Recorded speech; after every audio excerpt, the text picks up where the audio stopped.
Diodorus Siculus' general introduction, with but one exception, Antiquity, affords no further information on the life and work of Diodorus of Sicily than is to be found in his own library of history.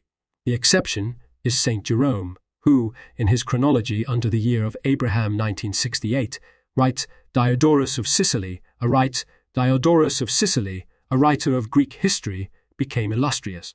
Diodorus himself says, 1.44, that the city of his birth was Agerium in Sicily, one of the oldest settlements of the interior, which was visited even by Heracles 4.24, whose cult was maintained by the inhabitants on a scale rivaling that of the Olympians, and this statement is rendered plausible by the importance accorded the city in his history, an importance quite out of proportion in a world history of only 40 books.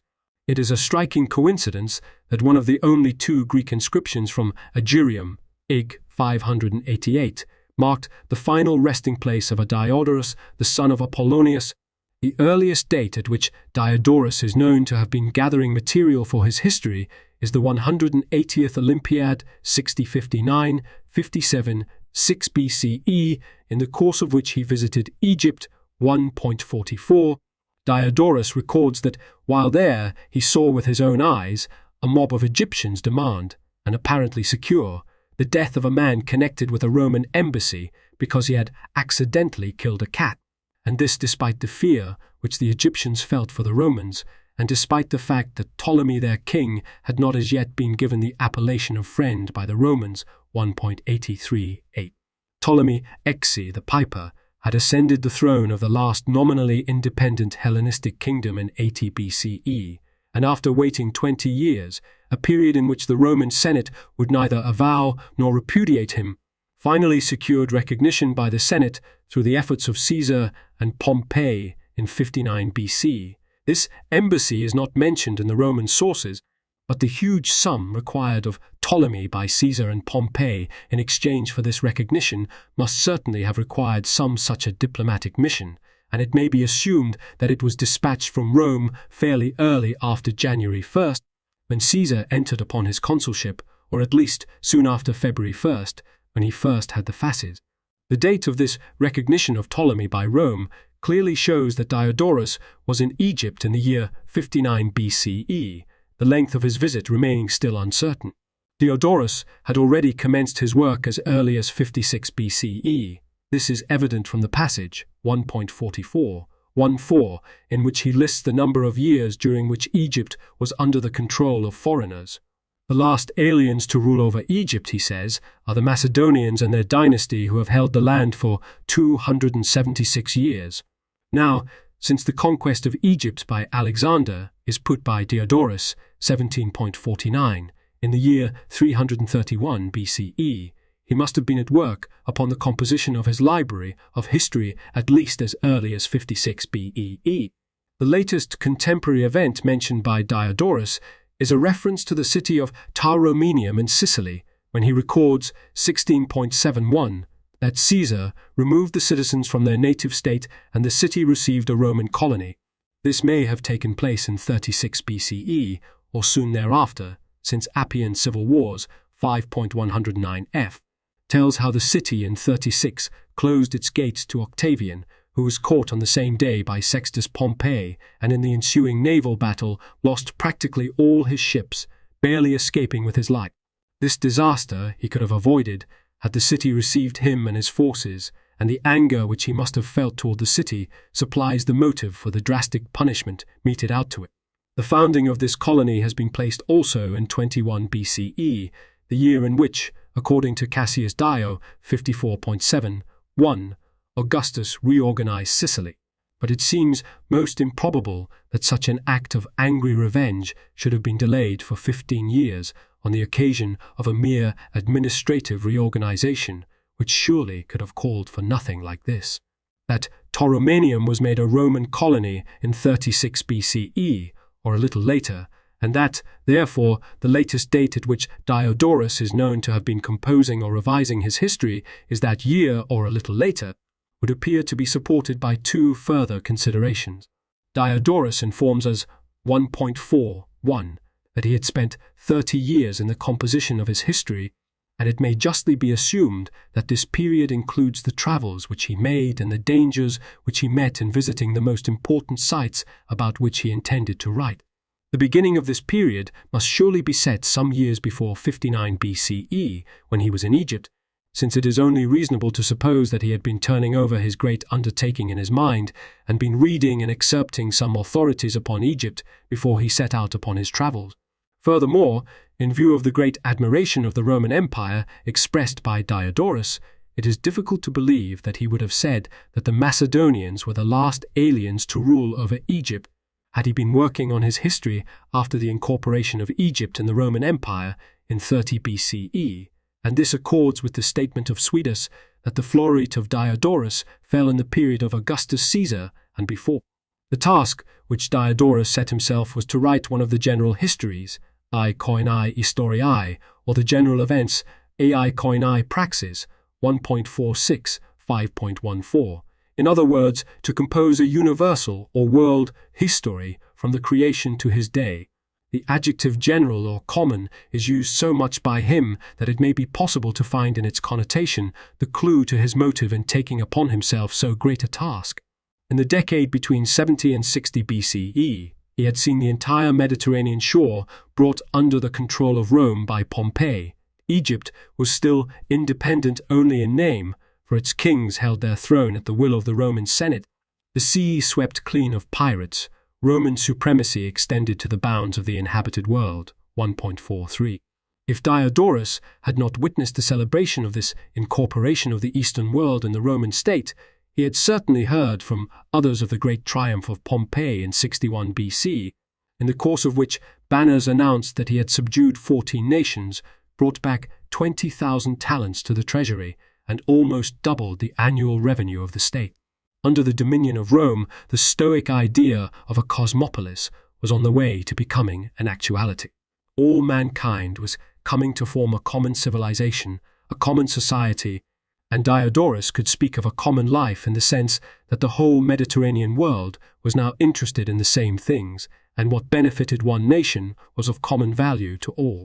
If the term Western civilization may properly include two cultures so different, for instance, as those of the United States and Spain, it is no exaggeration to say that by 60 BCE, Syrian, Greek, Iberian, and Roman had become one. The limitations of the old city-state, whereby a man was a stranger in any city but the one of his origin, were gone forever. Surely, then, the history of each one of these nations was a matter of interest to all, since the past of every people was making its distinctive contribution to this most Catholic of all civilizations, and he who would gather the records of all these peoples and present them in convenient form would have composed a treatise of the utmost value to those who are studiously inclined. 1.36. Some such considerations as these must have moved Diodorus to lay hand to such a work, and even if he was not the man fully to control the material before him, still we cannot deny him at all events the apology of Protopopus, 2.10.6. In Magnus et Voluisse sat est. In preparation for his history, Diodorus states, 1.41, that with much hardship and many dangers he visited all the most important regions of Europe and Asia.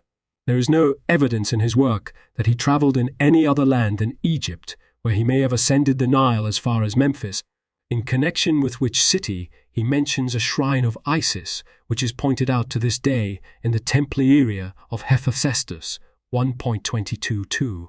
All the other details of his account of that marvellous land could have been gathered from his literary sources. The only other place where he claims to have stayed was Rome, which furnished him in abundance the materials necessary for his study. 1.42. Certainly, he never went to Mesopotamia, since he places Nineveh on the Euphrates, and it is kinder to suppose that he never visited Athens than to think that the glory of the Acropolis, if he had once seen it, was not considered important enough to deserve mention. Not only does Diodorus claim to have travelled widely in preparation for his history, but to have gained through his contact with the Romans in Sicily considerable familiarity, Pol Imperia 1.44, with their language. In the general disparagement of Diodorus, his knowledge of Latin has not been overlooked, and he has been accused even of finding a nominative fidinates from an ablative fidnate. Other criticisms on this score, such as that he did not know the meaning of bellare cum alico, must be held in abeyance, so long as the question whether Diodorus in his account of Roman affairs used a Latin or Greek source, or sources, is still sub judice. And since criticism is beginning to adopt a more reasonable attitude toward Diodorus, the better course is to trust his word that he could use the Latin language. He knew it at least well enough for his purposes. Diodorus commenced with the mythical period and brought his history down to 59 BCE, the year of Julius Caesar's first consulship. Of the 40 books, only the first 5 and books XVIII are preserved, although fragments of the other 25 are found in different authors, notably in Eusebius and Byzantine excerpted. According to his own plan, 1.467, Book XVIII embraced the period before the Trojan War, the first 3 treating of the history of the non-Greeks, the other 3 of that of the Greeks. The next 11, books VI XV, were designed to form a universal history from the Trojan War to the death of Alexander the Great, and the last 23 carried the account down to the Arkan ship of Herodes in 6059 BC, i.e., to include the year 6160 BCE. As for the years covered by his history, he makes no effort to estimate those which had elapsed before the Trojan War, since for that earlier period there existed no chronological table that was trustworthy. But for the subsequent period, he records that he followed the chronology of Apollodorus of Athens in setting 80 years between the Trojan War, 1184 BCE, and the return of the Heracliada, 1104 BCE, and these 328 years to the first Olympiad years, to the first Olympiad 76, 5b, and from the first Olympiad to the beginning of the Celtic War, 6059 BCE, a date which Apollodorus did not reach. Diodorus counted 730 years. There can be no question about the correctness of these numbers of years, 80, 328, 730, because in the next sentence he makes the sum of them 1138, and yet 730 years after the first Olympiad is 46 BC, just 15 years later than the date at which he says his history closes. It is impossible to think that his work came down to so late a date, since his last book opened with the year 70 BCE, the latest fragment mentioning the conspiracy of Catiline in 63, and he states specifically that his history closed before the year 6059 BCE. The contents of the several books are briefly: Book I, the Myths, Kings and Customs of Egypt; Book II, History of Assyria, Description of India, Scythia, Arabia, and the Islands of the Ocean; Book II, Ethiopia, the Amazons of Africa, the inhabitants of Atlantis, and the origins of the first gods; Book of the principal Greek gods, the Argonauts, Theseus, the 7 against Thebes; Book V, the islands and peoples of the West, Rhodes and Crete; Book VX fragments, from the Trojan War to 480 BCE. Commencing with Book XC, the Library of History covers Book XC years 480–451 BCE, Book XE years 450–416 BCE, Book XE years 415–405 BCE, Book XEV 404–387 BCE, Book XV years 386–361 BCE, Book XV years 360–336 BCE, Book XV years 335–324 BCE, Book XVI years 323–318 BC, Book X6 years 317–311 BCE, Book X years 310–302 BCE, Books XXXII fragments, years 300–160 BCE. To compose a history of the entire world down to his day was an immense labor, as Diodorus says, 1.36, looking back upon it because the material for it lay scattered about in so many different authors, and because the authors themselves varied so widely. Perhaps this was his way of telling his readers that what they should expect of his history is no more than a compilation of what former writers had set down. And the choice of so unusual a title, Library of History, is further evidence that Diodorus made no pretense of doing anything more than giving a convenient summary of events which were to be found in greater detail in many works. The allocation of this and that bit of information among the various writers whom Diodorus names has occupied the attention of many scholars. The earlier view was that Diodorus took a single author and copied him for many chapters and even books of his history. From that extreme position, criticism soon was forced to recede, and it is generally held now that while Diodorus probably leaned very strongly upon single author for one or another section of his work, he used at the same time other writers as well. It is the feeling of the present translator that there is much more of the individuality of Diodorus in his library of history than has been generally supposed, and that he picked and chose more widely and more wisely than has been allowed him by most critics. A brief discussion of the sources used by Diodorus is given in the introductions to the several volumes. One mistake of method made it almost impossible for Diodorus to write either a readable story or an accurate history.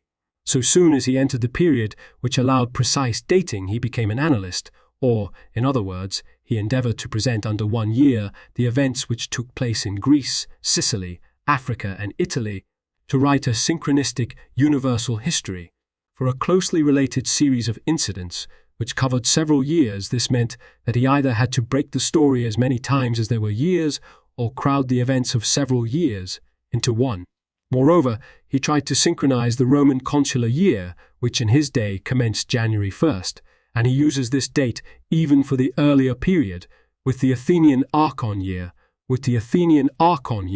which commenced about the middle of July. It should be observed to his credit that Diodorus recognized 20.437, the shortcomings of this annalistic arrangement, but he still felt that the recital of events in the order in which they were taking place gave a more truthful presentation of history. It may be noted, in connection with this annalistic arrangement, that although Diodorus says in his preface to the first book that he has brought his history down to 6059 BCE, yet in 3 other places, 3.38, 5.21, 5.22, he remarks that he will speak of Britain more in detail when he gives an account of the deeds of Gaius Caesar, and that, as observed above, in the chronology which he gives of his entire work. 1130, 8 years from the Trojan War, brings his history down to 4645 BCE. It has been suggested by Schwartz that Diodorus found these figures in some chronology which he had in his hands at the time. Such an assumption would indeed convict him not only of carelessness but of plain stupidity. It seems more reasonable to suppose that, as Diodorus was engaged upon the writing of his earlier books, he fully intended to bring his history down to include the year 4645 BCE, which would make an excellent stopping point. In March of 45 BC, Caesar met and defeated at Munda the last army of Republicans which still held the field against him. The first period of civil war was at an end. However, as Diodorus grew old and perhaps a little tired, he gave up his original plan. He stopped his account at 6059 BCE, which year, marking the agreement reached by Caesar, Pompey, and Crassus, was a definite turning point in the history of the Roman Republic. The 1138 years may be explained in 2 ways. Since some of his books, and presumably the earlier ones, came into the hands of the public before his final revision and the publication of his history as a whole, Diodorus may himself have overlooked the need of correcting that number in the final revision, or the earlier figures may in some way have slipped from an earlier ends into one of the final revision, from scattered observations which bear every mark of being from Diodorus himself and not from his sources, and from the emphasis upon certain phenomena or particular features of history, it is possible to get some idea of his views and interests. Again and again, and not alone in the preface to the first book, the Stoic doctrine of the utilitas of history is stressed, and nowhere does he demand that history be entertaining. Of the customs of Egypt he will mention, he tells us, only those which are especially strange, and those which can be of most advantage to his readers, 1.692, of its laws only those that can be of help to lovers of reading, 1.77, 1. It is obviously to this end that, as he states, 11.46, 1, he makes it his practice to increase the fame of good men by extolling them and to censure evil characters.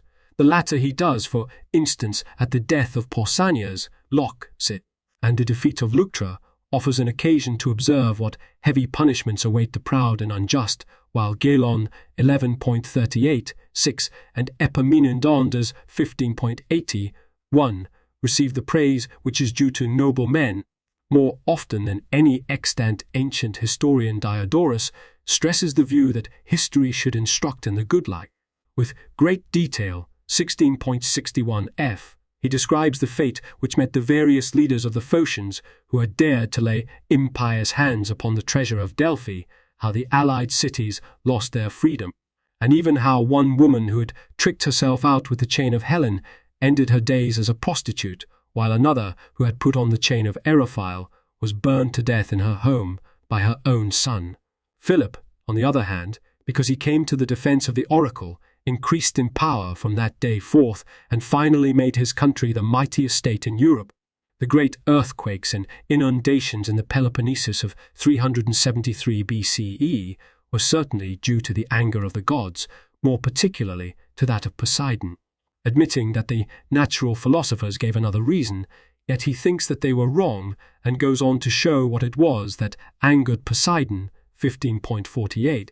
He emphasizes the qualities of the spirit, such as meekness, gentleness, kindliness, very much in the manner of Herodotus. But he thinks very little of democracy, 1.74, 7, 13.95, the natural counterpart of such a conviction being a great admiration for the strong man in history. While characteristics such as these exclude Diodorus from a place among the abler historians of the ancient world, there is every reason to believe that he used the best sources and that he reproduced them faithfully. His first book, which deals almost exclusively with Egypt, is the fullest literary account of the history and customs of that country after Herodotus. Books IIV cover a wide range, and because of their inclusion of much mythological material, are of less value. In the period from 480 to 301 BCE, which he treats in analytic fashion, and in which his main source was the universal history of Ephorus, his importance varies according as he is the sole continuous source, or again as he is paralleled by superior writers. To the 50 years from 480 to 430 BCE, Thucydides devotes only a little more than 30 chapters. Diodorus covers it more fully, 11.37, 12.37, 12.38, and his is the only consecutive literary account for the chronology of the period. On the other hand, he is of less importance for the years 400–362 BCE, since the history of this period is covered in the contemporary accounts of Thucydides and Xenophon. For the years 362–302 BCE, Diodorus is again the only consecutive literary account, and although the epitome by Justin of the history of Philip by Pompeius Trogus is preserved for the earlier period, and the Anabasis of Arrian and the history of Alexander the Great by Q. Curtius Rufus, more than half of which is extant, for the years 336–323, Diodorus offers the only chronological survey of the period of Philip, and supplements the writers mentioned and contemporary sources in many matters. For the period of the successors to Alexander, 323–302 BCE, books XVIII, he is the chief literary authority, and his history of this period assumes, therefore, an importance which it does not possess for the other years. These three books are based mainly upon the work of Hieronymus of Cardia, an historian of outstanding ability who brought to his account both the experience gained in the service, first of Eumenes and then of Antigonus, and an exceptional sense of the importance of the history of the period. As for Sicily, it has well been said that no history of that island could be written were it not for Diodorus, and as for Roman history, the Fasti of Diodorus are recognized in the most recent research to be by far the oldest and most trustworthy. One merit, even those critics who have dealt most severely with Diodorus accord him. Long speeches, happily used but unhappily introduced by Thucydides, Diodorus avoids, as he promises that he will do in the preface to Book X. With the exception of 4 instances, he eliminates entirely that rhetorical device, which must have wearied even a contemporary audience. He gave great care to little details of writing, and when he errs, in fact, the fault is not so much his as that of his source. A kindly judgment upon such errors may be found in the words of Cicero when he acknowledges that the story was generally acknowledged to be incorrect, that Eupolis, the poet of old comedy, was thrown into the sea by Alcibiades, and adds, "But surely that is no reason for sneering at Duris of Samos, who was a careful scholar because he erred in the company of many others." Editions and translations the following are the more important editions: Poggio Bracciolini, Latin translation of books I.V., published at Bologna 1472 and many times thereafter at Paris, Venice, and Lyons. Vincentius Opsipoius, the first Greek edition containing books XVIII only, Basel 1539. H. Stephanus, Greek edition of books IV, XEX, and some fragments of books XXXII, Geneva 1559. L. Rodemon, the edition of Stephanus with a Latin translation, indices and chronological tables, Hanau 1604. Petrus Wesseling, the Greek text and the Latin version of Rodemon with the critical work of former scholars, 2 vol. Amsterdam 1746. This is the only annotated edition of Diodorus and a monument of zeal and scholarship. Bipontine edition, 11 vols. Zweibrücken and Strasbourg, 1793, 1807. This is the edition of Wesseling, to which were added essays by C. G. Hine and I. E. N. Ehring. H. Stat, the Greek text of books I. V. XXXII, 2 vol. Halle, 1800, 1802. L. Dindorf, 4 editions of the Greek text, 4 vols. Leipzig, Wiedmann, 1826, 5 vols. With critical apparatus, Leipzig, Hartmann, 1828, 31, 2 vol. In a Diderot edition, the Latin by C. Muller, Paris, 1842, 5 vol. Leipzig, Tübner, 1866, 8. I. Becker, the Greek text, 4 vols. Leipzig, Tübner, 1853, 4. The present text is based upon that of Vogel Fischer, Leipzig, Tübner, 1888, F. And the most important variants of the editions of Becker and Dindorf, 1866, 8, have been noted. The reading which follows the colon is, unless otherwise stated, that of the Textus Receptus. Translations of Diodorus have not kept pace with the intrinsic interest of his history. Worthy of mention is that into English in 2 volumes by G. Booth, London, 1700, another edition, in a series entitled Corpus Historicum, is of London, 1814. The English is quaint, Archon being sometimes rendered Lord High Chancellor, Chief Magistrate. The chapter divisions are quite arbitrary, and the early date, before the commentary of Wesseling, makes it of little value. The translation into German by J. F. Worm, Stuttgart, 1827, 40, is a serious work, and that of a Warmund of Books I. X. Stuttgart, 1866, 9, with many notes, has also been of considerable aid in the preparation of this translation. It is hoped that infelicities of the present translation will be viewed by scholars with some indulgence, in consideration of the fact that it is the first in English for more than 200 years. One feature of the style of Diodorus calls for remark. A large part of his early books is in indirect discourse, which is introduced with "they say," or "it is said," or history records and the like, or with the name of the writer he is following. Yet at times he inserts into this reported speech sentences of direct discourse, which are presumably original with himself. In general, an attempt has been made to distinguish this reported speech from the remarks of Diodorus himself, but I have not done so if it involved any great interruption of the flow of his narrative. Manuscripts A. Codex Coislinianus of the 15th century, B. Codex Newtonensis of the 15th century, C. Codex Vaticanus of the 12th century, D. Codex Vindobonensis 79 of the 11th century, A. Codex Paracinus of the 16th century, F. G. Codices Claromontani of the 16th century. M. Codex Venatus of the 15th century, N. Codex Vindobonenses of the 16th century. The designations of the Miss are those of the preface of that first volume of the edition of Vogel-Fischer, to which the reader is referred for further details on each mess and its worth. In the critical notes, Vulgate designates the reading of all Miss, except D, and I designates the reading of all Miss of the second class, i.e., of all but a BD. The Lord Editor's Notes. 1. Diodorus Siculus Graece Scriptor Historia Clarus Habetur Pon 155 I. ed. This date must mark the first appearance of a portion of his history.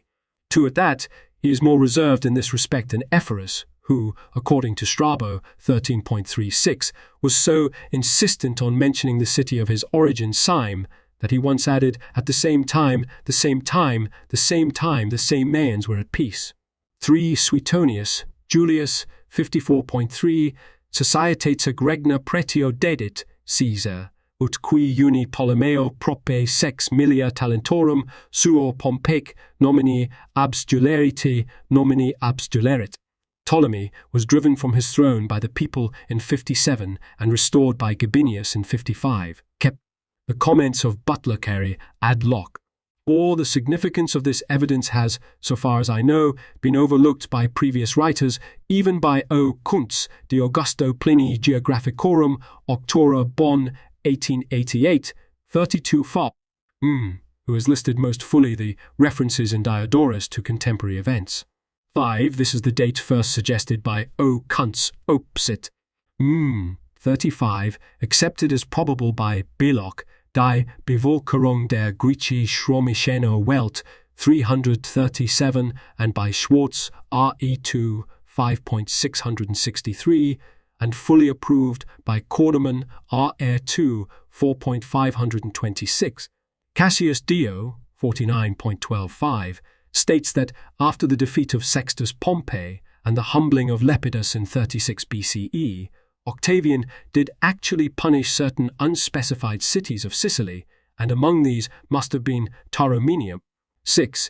This is the view of Mommsen, Seal 718, Römisch Forschung 2, 549, none, of C. Watsmuth, über das Geschichtswerk des Siculioten Diodorus, Leipzig, 1892, IA3, and of M. Buddinger Die Universal History im Ultimi 114, Martinio Die Universal History im Ultimi 7 Gigon, Ski Diodoros, de Epiton Chronon Augusto Caesaros Kai Epano.